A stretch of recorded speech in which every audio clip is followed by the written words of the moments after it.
오늘 말씀의 제목은 이렇습니다. 한번 따라하실까요? 바라봄의 법칙. 바라봄의 법칙. 지난 시간에도 말씀을 드렸지만 조영기 목사님, 천국 가신 조영기 목사님 추도 추모가 일주기가 9월 14일입니다.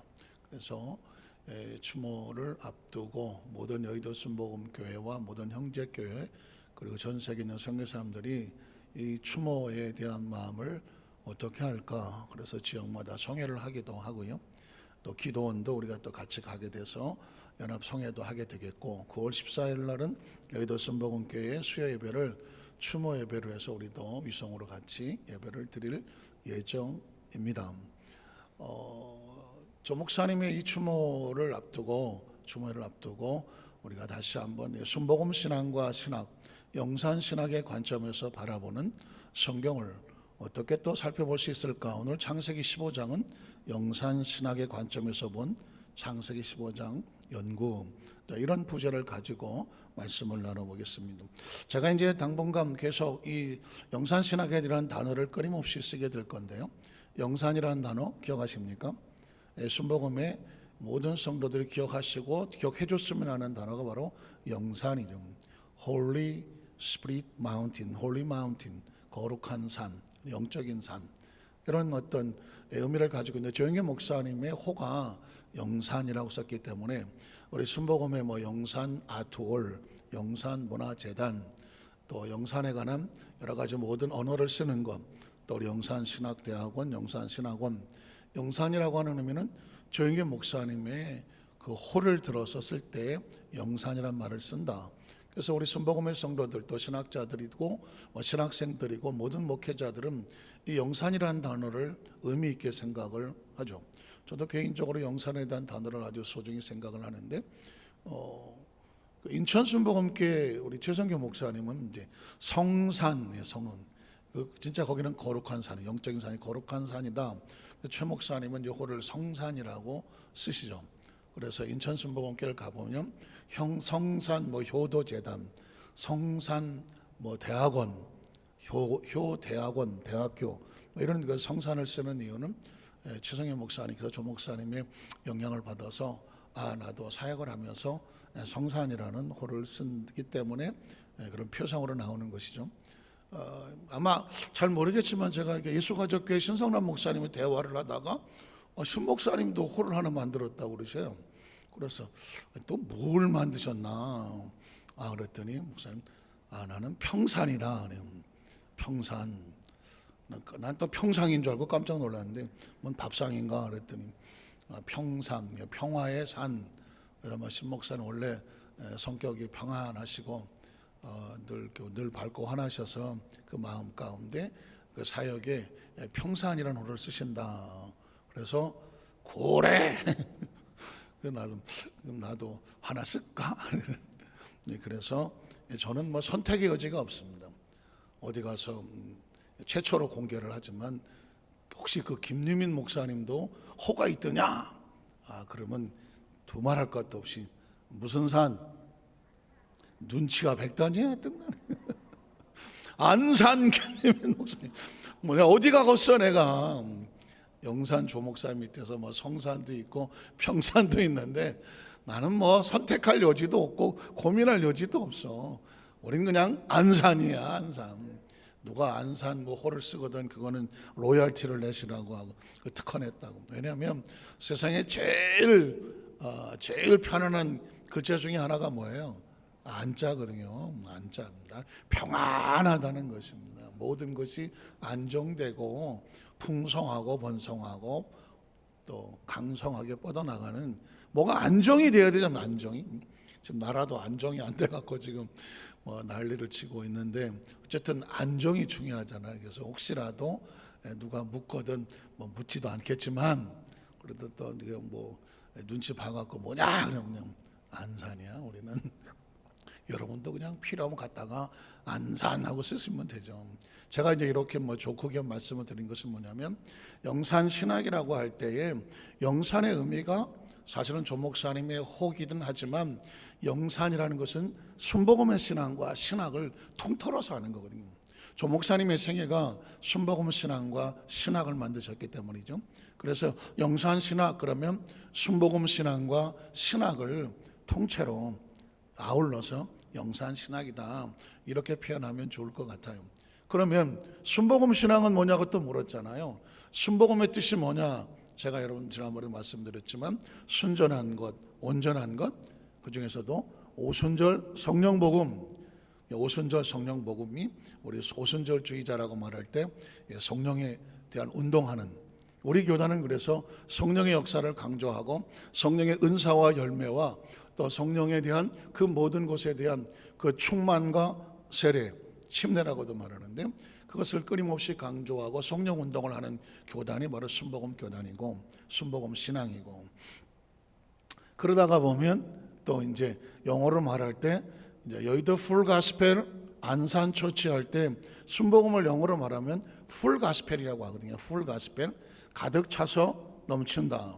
그래서 순복음은 뭐냐? 그 복음이 차서 넘치는 의미가 있을 때 풀 가스펠. 어디 가서 풀 가스펠 그러면 아 순복음 이렇게 얘기도 합니다. 그래서 혹시라도 풀 가스펠이라고 하면 우리 교단의 순복음을 의미한다는 것, 그것을 기억하셨으면 좋겠고요. 그래서 이제 영산 순복음 신학, 순복음 신학. 그러면 순복음 신앙과 신학에는 여러분 지난번에도 말씀드렸죠. 오중복음과 삼박자의 축복과 4차원의 영성, 5, 3, 4 했죠.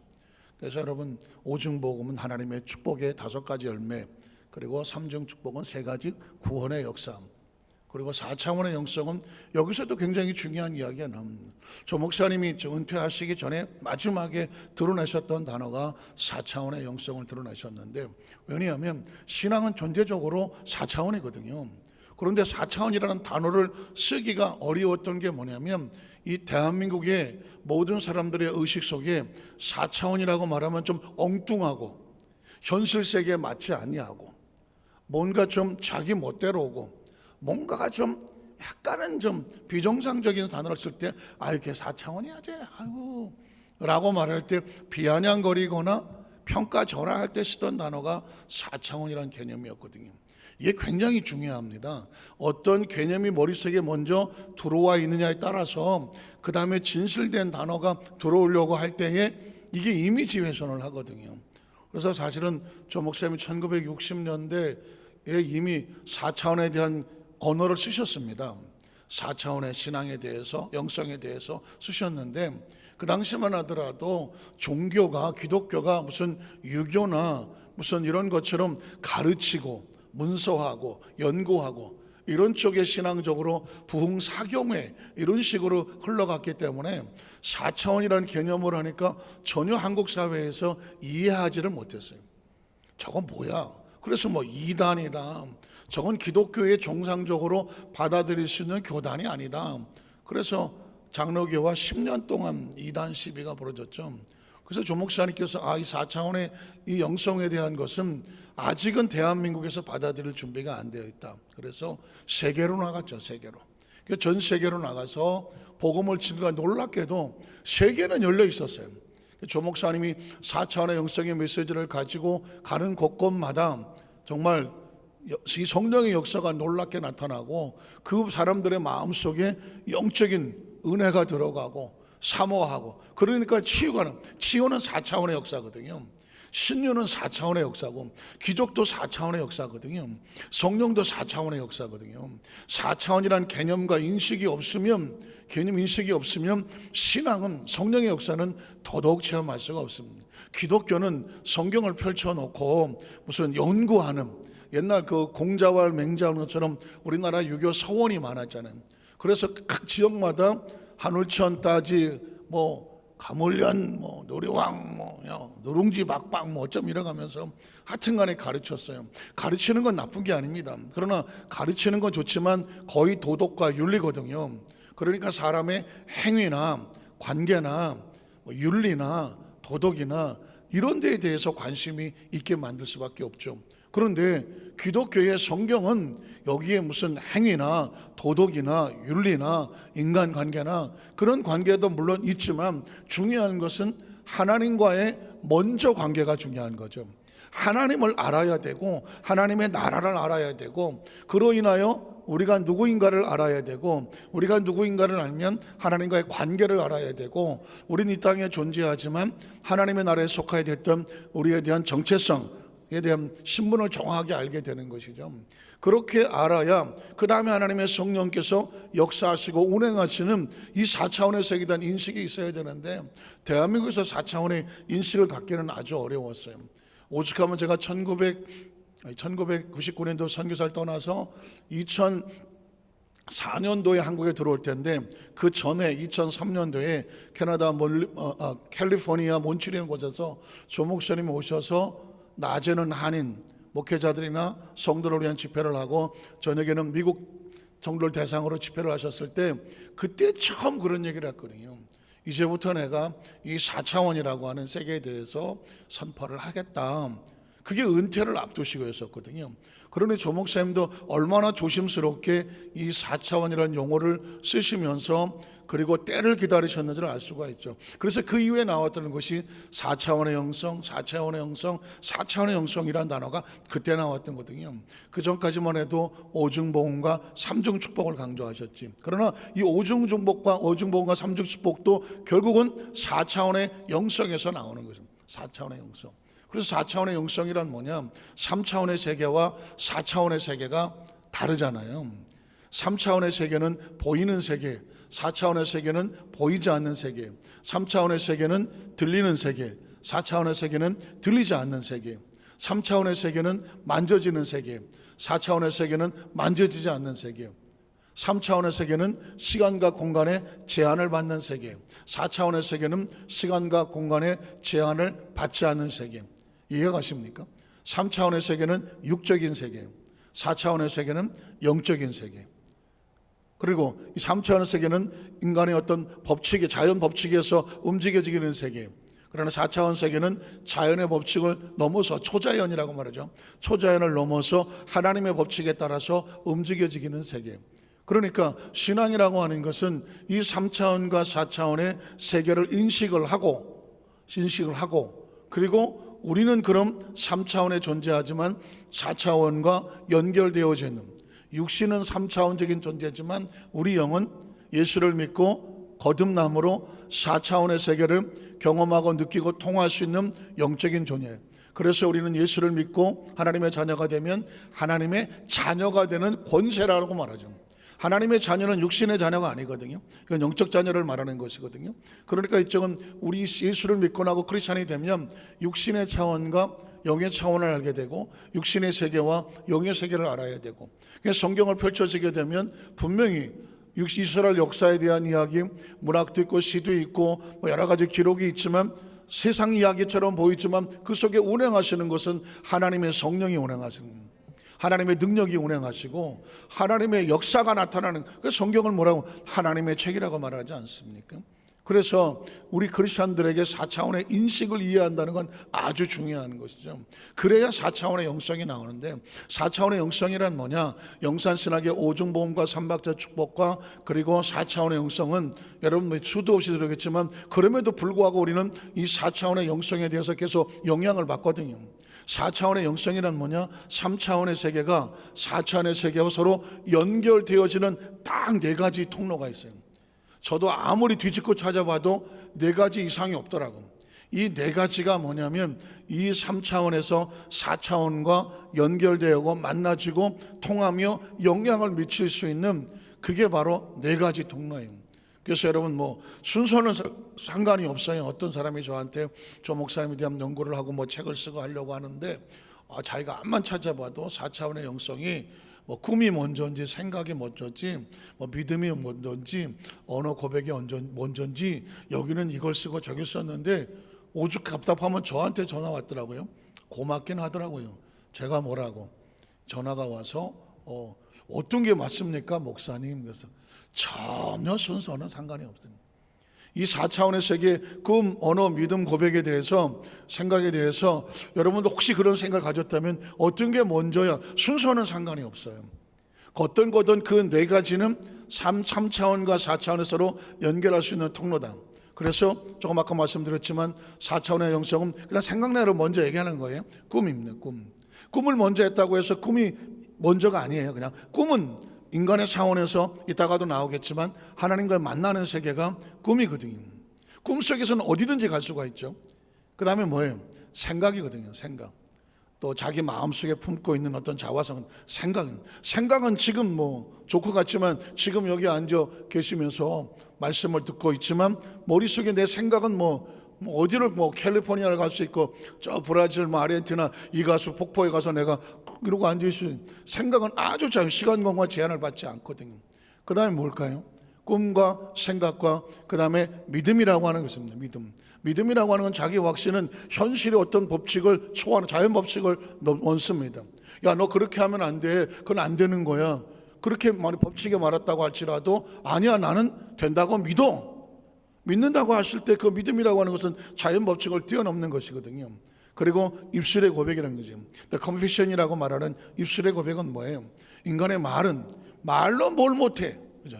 말은 뭘 못하지만 말의 영역은 시간의 공간에 제한을 받지를 않습니다. 자, 그러면 굉장히 중요한 얘기를 제가 말씀을 드릴 텐데요. 굉장히 중요한 포인트 잘 들어보세요. 꿈이라고 하는 것, 생각이라고 하는 것, 그 다음에 또 믿음, 입술의 고백이라고 하는 것은 3차원에 있지만 4차원의 세계를 끌어당길 수도 있고 3차원에 있지만 4차원을 경험하고 통할 수 있는 4가지 영역입니다. 이건 아주 중요한 거예요.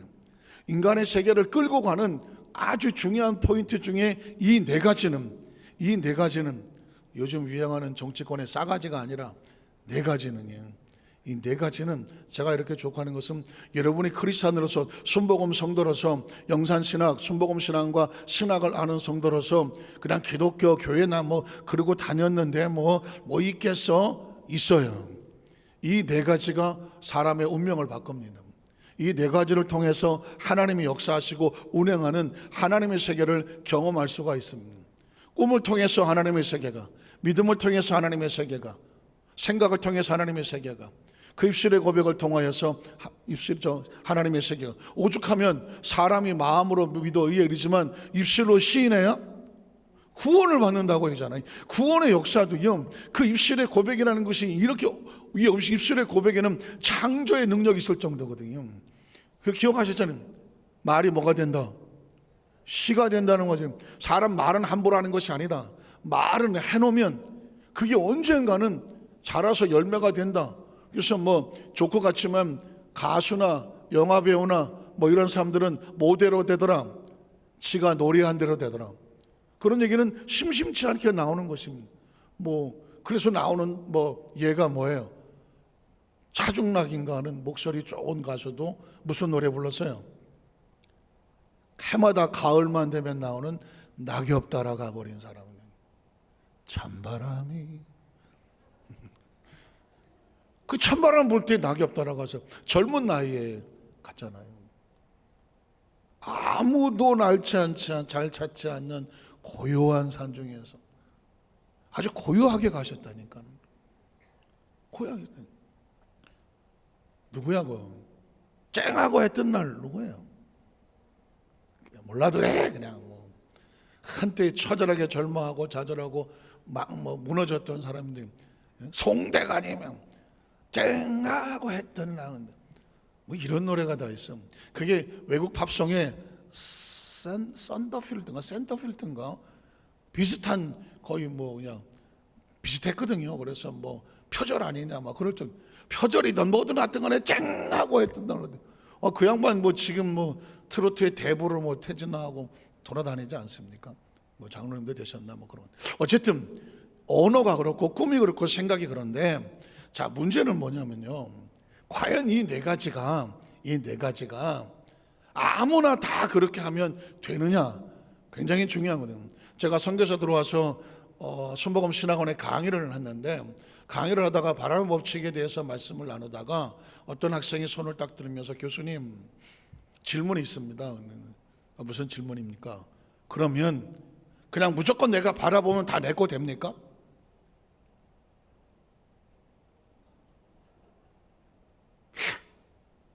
바라봐라. 응? 바라보면 법칙. 그 바라보면 그 바라보는 것이 언젠가는 이루어진다. 그것이 꿈일 수 있고 생각일 수 있고 입술일 수도 있고 믿음일 수 있다. 그래서 바라봐라 그랬네. 여러분도 수도 없이 많이 설교를 들었고, 바라봄의 법칙은 단순하게 말하면 바라보라는 건 아니겠습니까? 왜 바라봐? 바라보면 그것이 나에게 이루어진다. 꿈이 이루어지고, 믿음이 이루어지고, 생각이 이루어지고, 말이 이루어진다. 그래서 바라보라는 거 아니겠습니까? 그러면서 이러는 거예요. 저 여의도 그 빌딩에 그 LG 쌍둥이 빌딩, 트윈 빌딩이 있는데, 그거 맨날 바라보면 내 거 됩니까? 야, 질문이 굉장히 중요한 거예요. 그냥 바라봄의 법칙에 대해서 말씀대로 아는 게 아니라, 그러면 저 여의도에 있는 쌍둥이 빌딩을 매일같이 바라보고 있으면 저게 내 거 되냐고 묻더라고. 그래서 내 거 되면 내가 바라봤지 않겠어? 그런데 거기서 굉장히 중요한 이제 포인트가 나오는 거죠. 왜냐하면 이 네 가지는요, 이건 신의 영역이고 4차원의 영역인데, 이 4차원은요, 4차원은 하나님만 4차원이 아니에요. 마귀도 4차원이에요. 마귀도. 이 이야기는 뭐냐면 마귀도 이 네 가지를 활용한다는 겁니다. 마귀도요, 사람의 마음속에 사탄이 주는 생각이 있고, 사탄이 주는 꿈이 있고요, 사탄이 주는 믿음이 있고요, 사탄이 주는 주문과 같은 주술이 있는 거예요. 그러니까 이 흑마술이라고 말하고 사교 집단이라고 말하는 이 악마 사탄 숭배교도 늘 네 가지를 훈련시킵니다. 꿈을 꿔라, 생각을 집중해라, 말을 계속 사탄이 원하는 말을 해라, 그리고 믿어라. 사탄도 똑같은 걸 하거든요. 그런데 인간의 영도, 인간의 의지도 끊임없이 바라보고, 끊임없이 생각하고, 끊임없이 고백하고 확신을 하면 이 네 가지에는 역사가 나타나요. 그게 하나님의 역사냐 아니면 다른 종류의 역사냐, 이것 차이지 역사가 나타납니다. 여러분, 제가 예를 들면 아까도 말씀드렸지만 사람들이 말할 때 꿈은 이루어진다, 그죠? 꿈을 꿔라, 꿈은 이루어진다. 이건 크리스찬하고 상관없어요. 누구나 꿈을 꾸면 꿈은 이루어진다라고 말해요. 왜? 꿈은 이루어지는 능력이 있어. 그리고 더 중요한 건 뭐냐? 꿈을 가지면, 그래서 boys be ambitious, 소년이여 야망을 가져라, 꿈을 가져라는 얘기거든. 그러면 꿈을 가지면 놀랍게 그 꿈이 나를 끌고 가. 이 이야기는 뭐냐면, 내가 좋은 꿈을 꾸면 좋은 꿈이 나를 끌고 가지만, 나쁜 꿈을 가지고 있으면 그게 나쁜 꿈이 나를 끌고 가. 그래서 이 나쁜 영역에서 사탄도 이 4차원의 영성을 쓰는 거예요. 주문을 외우게 하고, 바라보게 하고, 자꾸 잘못된 생각을 집어넣고, 그리고 끌고 잡아가는, 확신을 갖게 하는. 기억하십니까? 사람이 호박벌이라고 하래요. 호박벌은 어쨌든 과장해서 주먹만한 벌이야. 이렇게 크지는 않지만 어쨌든 일반 벌보다는 거의 몸뚱아리가. 그리고 날개는 요만해. 그런데 항공학적으로 보려면 적어도 이 정도 등치가 날아가려면 날개가 힘이 있거나 크거나 많거나 해야 되거든요. 그래야 이걸 띄울 거 아니겠습니까? 그런데 호박벌은 항공학적으로 얘가 뜰 수가 없다는 거예요. 날개가 요만해. 몸뚱아리 이만한데. 근데 또 그래서 그 곤충학자들이 하는 얘기는 딴 거 아니에요. 얘는 지가 못 뜬다는 걸 모른다는 거예요. 지가 벌이니까 난 벌이야. 벌은 무조건 또. 그러니까 지가 믿음으로 뜬다는 거야. 믿음으로. 이건 항공학적으로 뜰 수가 없대. 이건 자연의 신비야. 얘는 뜰 수가 없어.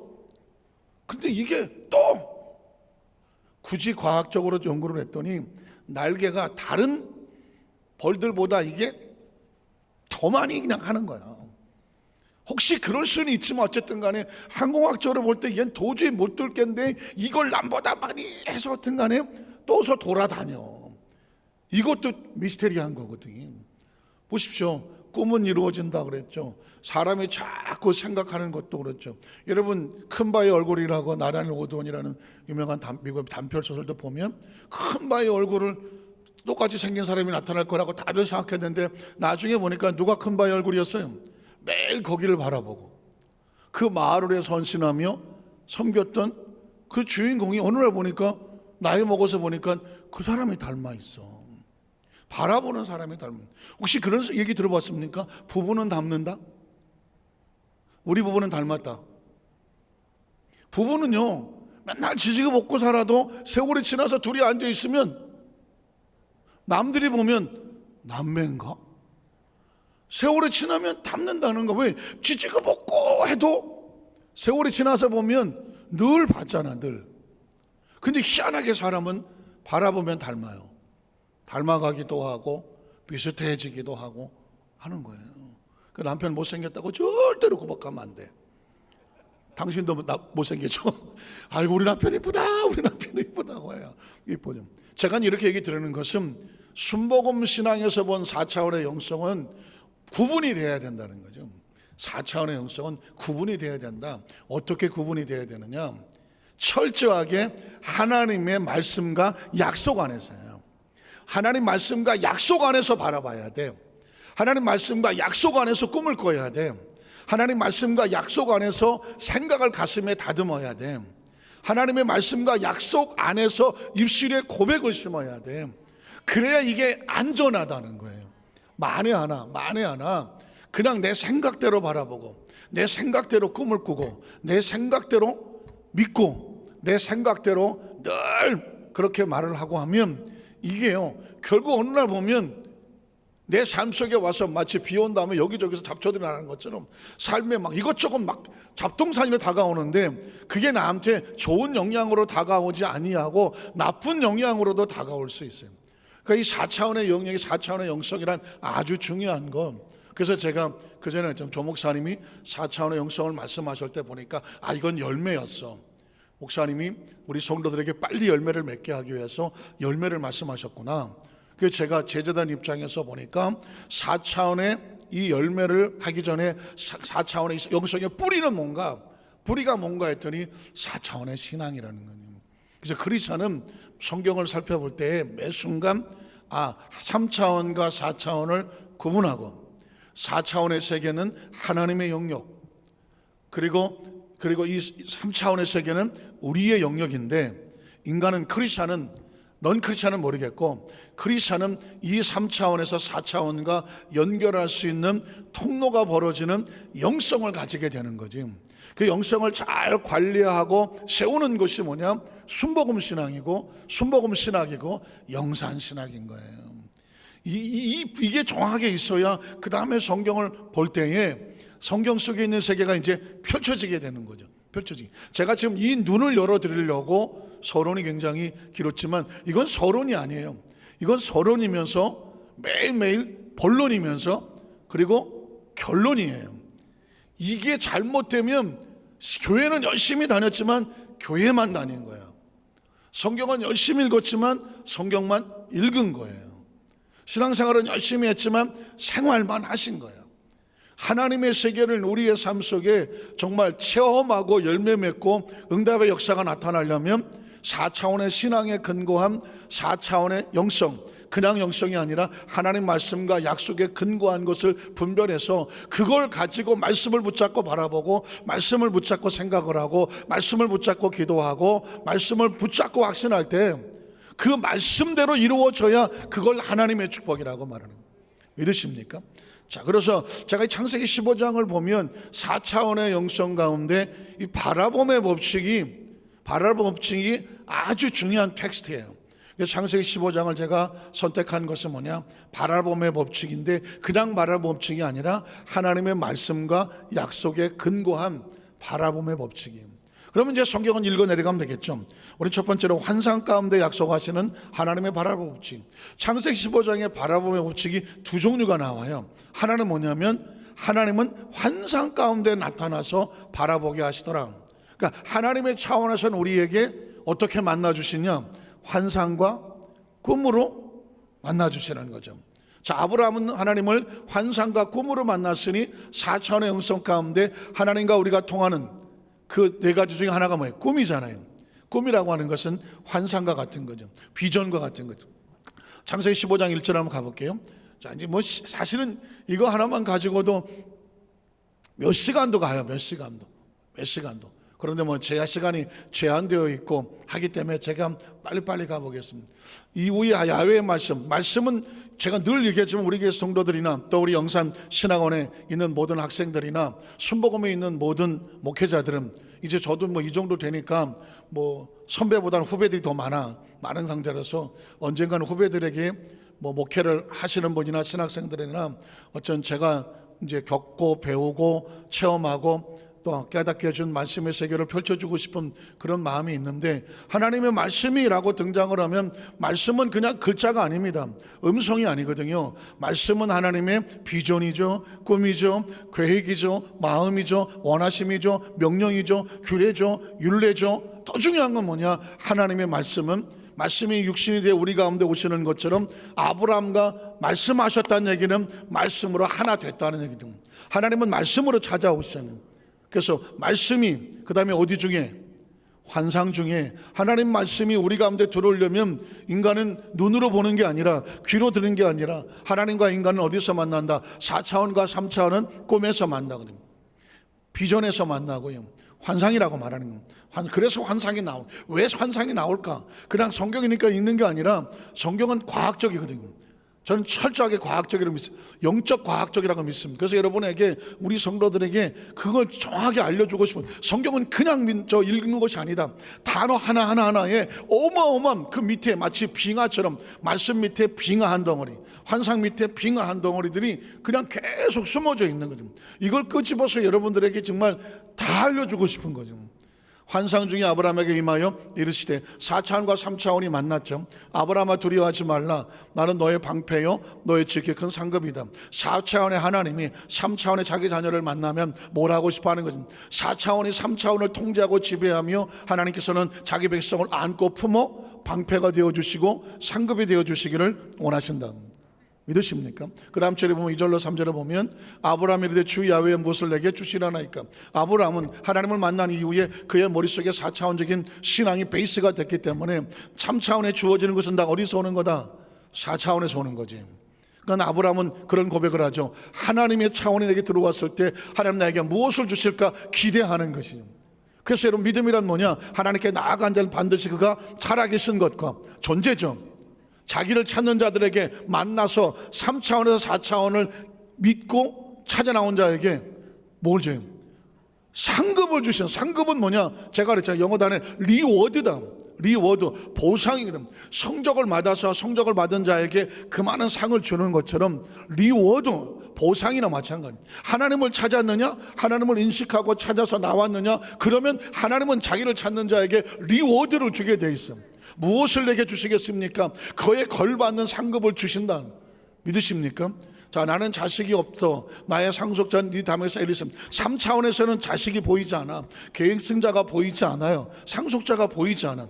3차원은 4차원의 세계가 보이지 않아. 우리가 절망하고 좌절하고 낙심하는 이유는 뭐냐? 4차원이 보이지 않아서 그래. 4차원이란 환상이지만 환상이라고는 신비한 현상이 아니라 4차원 3차원 중에 만나는 하나님이 안 보여서 그러는 거거든.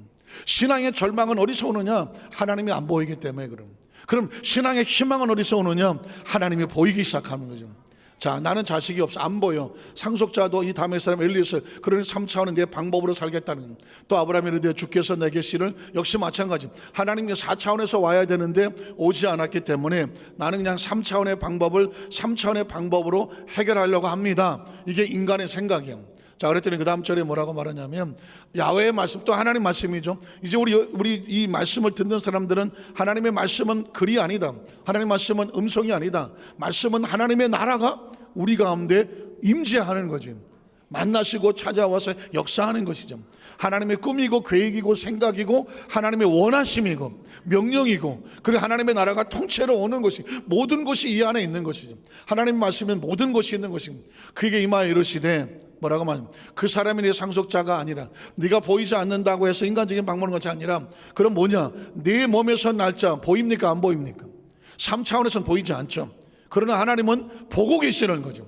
이게 차원이 4차원의 신앙이라는 이런 겁니다. 3차원에서 보이지 않지만 하나님이 보시는 그 환상을 통해서 4차원의 세계가 보이는 거예요. 이건 내가 내 눈으로 보는 것이 아니라 하나님의 약속 안에서 보여지는 것입니다. 그래서 약속이란 하나님의 약속이란 미래적인 사건이잖아요. 미래적인 사건은 인간은 미래를 볼 수 없지만 우리는 미래를 볼 수 있습니다. 뭘 통해서? 약속을 통해서 볼 수 있는 거예요. 하나님의 말씀을 통해서 보면 미래가 보입니다. 제가 이제 좀 이따가 나오겠지만 크리스찬은 미래를 볼 수 있어야 돼요. 아니 미래가 보여져. 무엇을 통해서? 약속의 말씀을 통해서. 자, 하나님도 지금 아브라함에게 네가 지금 약속을 보지 못하기 때문에 자식이 없다고 말하지. 그러나 나 너에게 약속을 보여주겠다. 네 몸에서 날 자가 내 상속자가 되리라. 이게 약속이잖아. 이 약속을 믿으면 미래에 내 상속자가 있다 없다?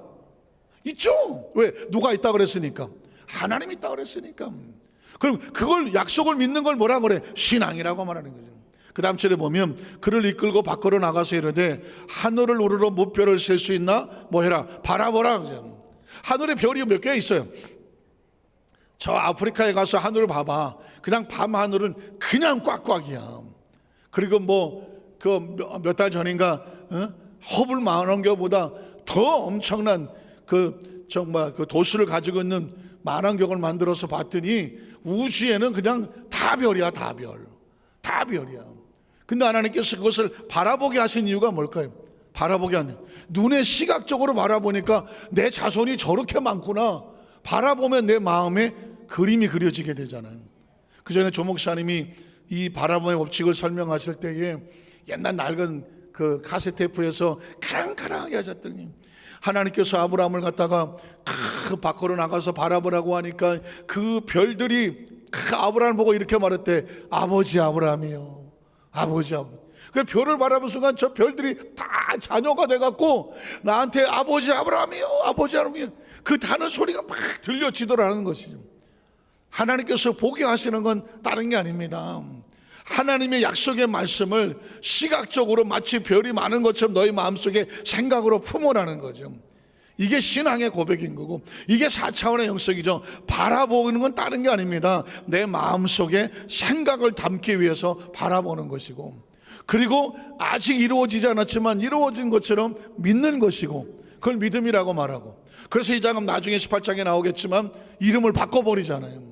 열국의 아비, 열국의 어미 바꿔버리는 것은 이 4차원의 영성이 이 아브라함의 그 생애 속에 하나님께서 만남 그 사역 속에서 아주 레슨 교과서처럼 기록되어 있기 때문에 창세기 15장부터 앞으로 나가는 16, 17, 18, 19, 20, 21, 22까지 보면 이건 아주 4차원의 영성의 텍스트야 텍스트.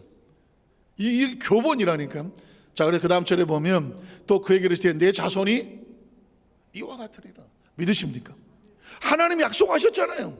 눈에는 안 보이고 그래서 조 목사님 눈에는 안 보이고 귀에는 안 들리고 손에 안 잡히고 내 앞길은 칠흑같이 어렵지만 믿음의 눈으로 바라보면 보여지고 들려지고 잡혀지고 믿습니다. 뭘 믿느냐? 약속을 믿는 거죠. 이루어진 것을 믿습니다. 보입니다. 들립니다. 손에 잡힙니다. 왜? 하나님의 약속이 그러니까. 크리스찬은 그래서 그걸 믿는 거죠. 그 다음 절에 보면 아브라함이 야훼를 어떻게 했어? 믿었다고 말하잖아요. 이게 크리스찬들에게 아주 중요한 선언입니다. 아브라함이 하나님을 믿었어. 뭘 믿은 거예요? 말씀을 믿었지, 보여준 걸 믿었지, 그리고 될 것을 믿었지, 그 역사하신 것을 믿었지. 그랬더니 어떻게 돼? 하나님께서 그 믿은 것을 그의 뭐로 여기셨다? 의로 여기셨다. 우리가 착한 일을 많이 해서 의롭다고 하는 것도 중요하겠지만 하나님, 내가 하나님이라도 그래요. 하나님은 인간이 피조물이 하나님을 창조주로 알아봐 주는 것 그게 그냥 최고야. 그게 최고라니까. 우리가 이 땅에서 인간으로 태어나서 살아가 피조물이야. 그런데 하나님이란 창조주를 알아본다. 창조주를 느낀다. 그리고 그분의 약속을 내가 믿는다. 의심하지 않는다. 안 보이는데 안 들리는데 안 잡히는데 안 보여도 믿고 안 들려도 믿고 안 잡혀도 믿는다. 왜? 하나님의 세계는 보이지 않는 세계, 들리지 않는 세계, 잡히지 않는 세계, 4차원의 세계거든. 그러니까 그 4차원의 세계 하나님이 아실 것을 내가 믿습니다. 이건 뭐냐면 안 보여도 안 보이는 세계가 있어. 믿으십니까? 안 보인다고 없는 게 아니라 안 보여도 안 보이는 세계가 있어. 안 들려도 또 안 들리는 그 세계가 있어. 손에 안 잡혀도 안 잡히는 세계가 있어. 그게 뭐야? 4차원이잖아요. 우리가 만약 영이 없다면 4차원은 우리에게 의미 없어. 뭐 우리가 아예 영이 없는데 뭐 그냥 이 땅에 살다가 그냥 땅에 묻고 끝날 건데 뭔 4차원 영성이 필요해. 그런데 우리 속에 보이지 않는 영이 있어. 들리지 않는 영이 있다니까. 손에 잡히지 않는 영혼이 있다니까. 근데 그 영혼은 육체에 갇혀질 존재가 아니라 바로 하나님의 세계 속에서 보이지 않는 그곳에서, 들리지 않는 그곳에서, 손에 잡히지 않는 그곳에서 영원히 살 거라는 거 믿으십니까?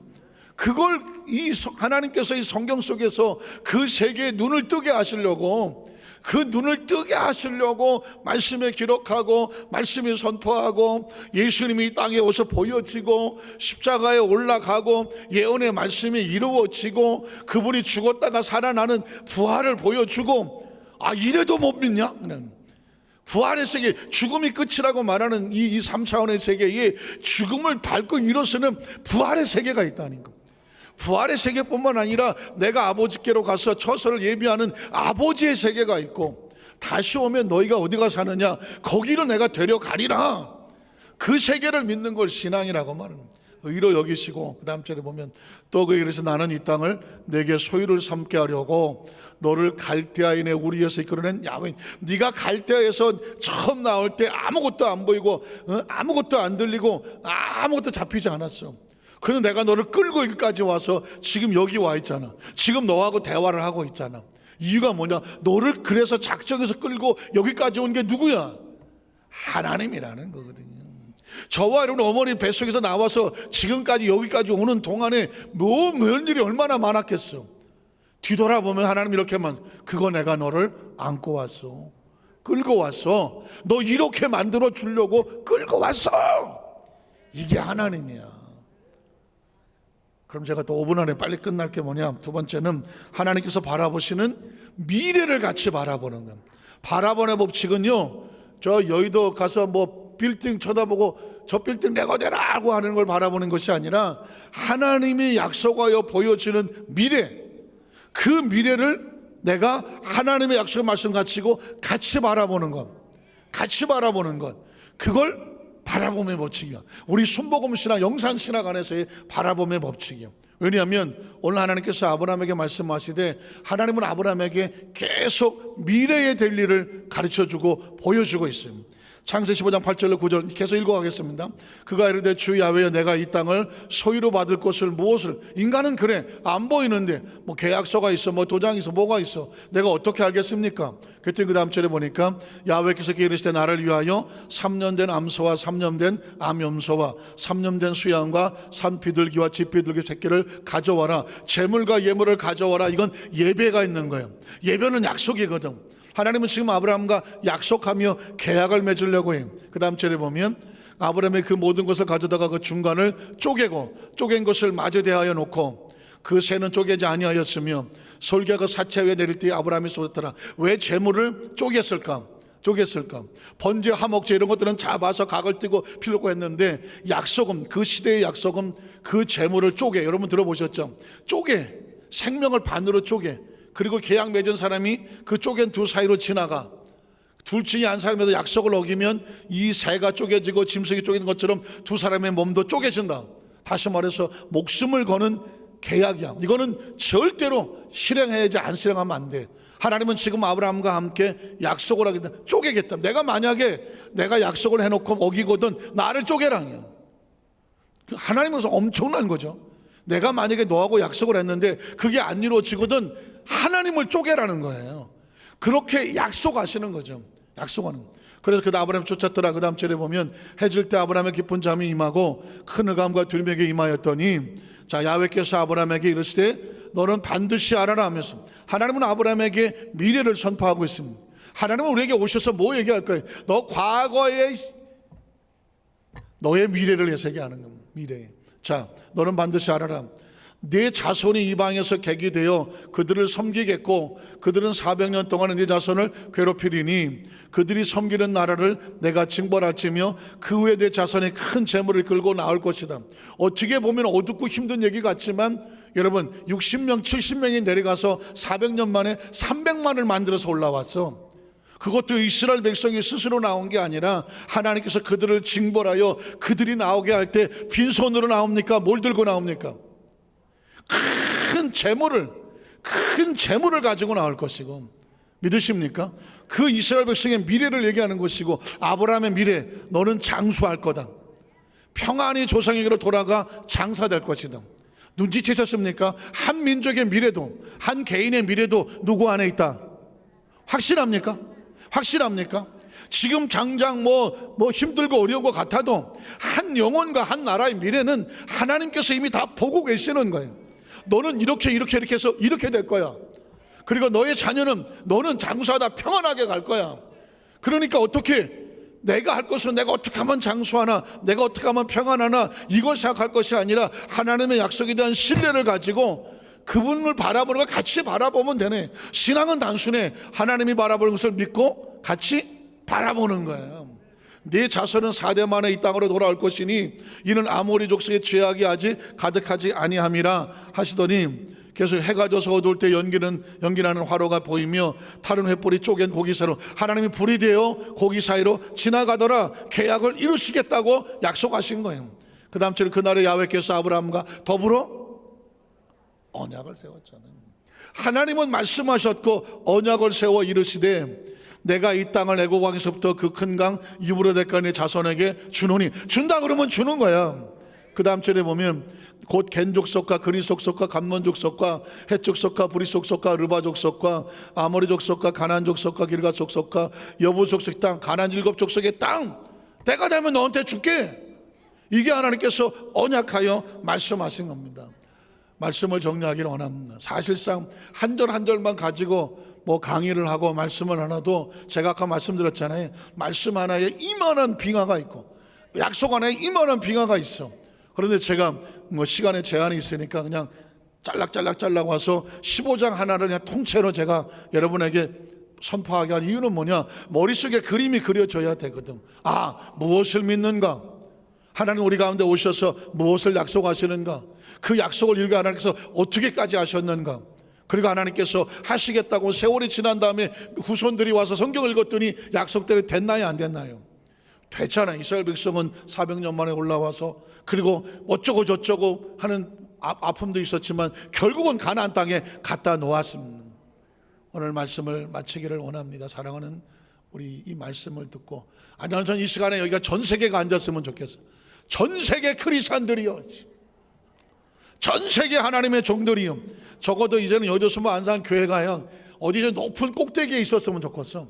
세계를 바라보면서, 그냥 지금 이 말씀은 세계를 바라보면서 하나님의 환상 가운데 약속하신 거 아니겠습니까? 오늘 이 말씀은 우리에게 뿐만 아니라 이 땅에서 하나님 나라를 바라보고 그리고 헌신하는 모든 사역자들을 위해서, 모든 크리스찬들을 위해서, 모든 교회들을 위해서 이 말씀은 여전히 움직이고 있고 운행되고 있고, 이 말씀을 바라보는 자에게 하나님은 끝까지 언약을 지키신다는 것 꼭 기억하시기를 주의 이름으로 축복합니다. 기도하겠습니다. 하나님 아버지 감사합니다.